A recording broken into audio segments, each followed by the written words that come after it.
TSA agents say travelers are leaving more items behind more than ever. For example, they're leaving behind their pillows, their suitcases, even their laptops. But most importantly, travelers are forgetting to take out their dangerous weapons.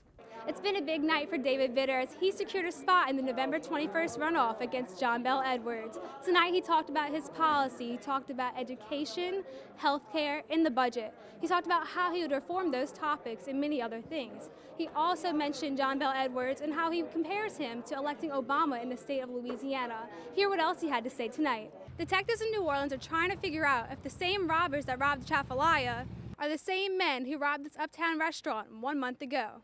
St. Tammany Parish is welcoming Uber, the new transportation service. In this report, I take a closer look at Uber and its potential benefits for parish residents. Walking through the church, you can see how severe the damage really is. Take a look at this piano, completely destroyed. These pews, burnt.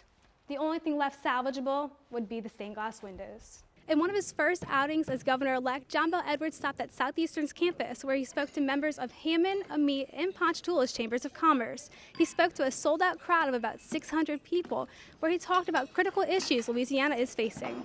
The lunch crowd filled a Chafalaya restaurant uptown as many customers heard the news about last night's armed robbery. It happened just after 10. About 15 customers and employees were inside, and the manager realized what was happening right before it went down. He saw them through the window, suiting up, and very quickly ran to the door and locked it.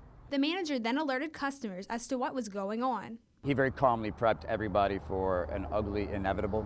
The two men get in and rob the place at gunpoint. They got away with jewelry, wallets, and some cash. No one was injured. They didn't get much, and they ran down the street. We are going to find these people. We're going to put them in jail. We're going to bring them to justice. Detectives in New Orleans are trying to figure out if the same robbers that robbed the Chafalaya are the same men who robbed this uptown restaurant 1 month ago. The fact that they were wearing hoodies, gloves, and masks, I think those are the similarities that we can speak to. Anything else, we're not ready to say it's connected. The owner and general manager of Patois paid a visit to the neighbors today to offer their support. I would hope that it's related because it'll make it easier for the police department to figure out who did it. Chafalaya owners say this is the first time anything like this has happened to their restaurant, a place of business that started the night packed with people and ended filled with cops. Police were here immediately, and so my hat's off to the police.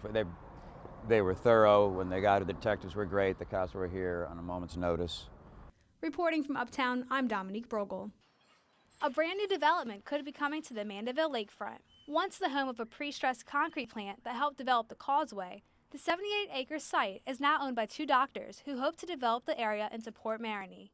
Developers aim for a new urbanism style with the goal of everything being in close walking distance. It is for the walkability concept, and I do believe that most residents will go with that, and the biking community will be large here. So that's really what it's planned for. You don't have to get in your car to go somewhere once you live in this community. Current plans show the development will bring just over 150 various kinds of homes, 192 apartments and 80 townhouses and condos, plus a marina with 150 boat slips and 60,000 square feet of commercial and real estate space with a 120-room hotel. If the Port Marini development is approved, commuters of the Causeway can expect to see big changes. For example, they would like to put a lighthouse right here behind me.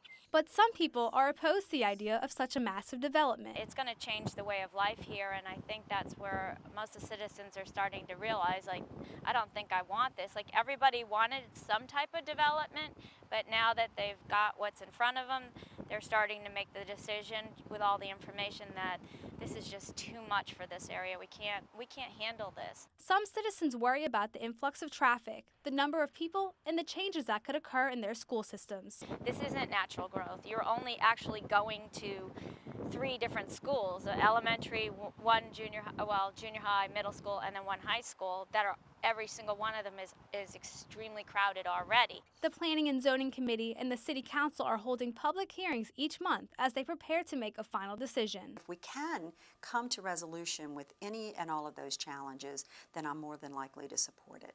A date for the 5 City Council members to vote on the development has not been set. Until then, the public hearings will continue. For North Shore News, I'm Dominique Brogel.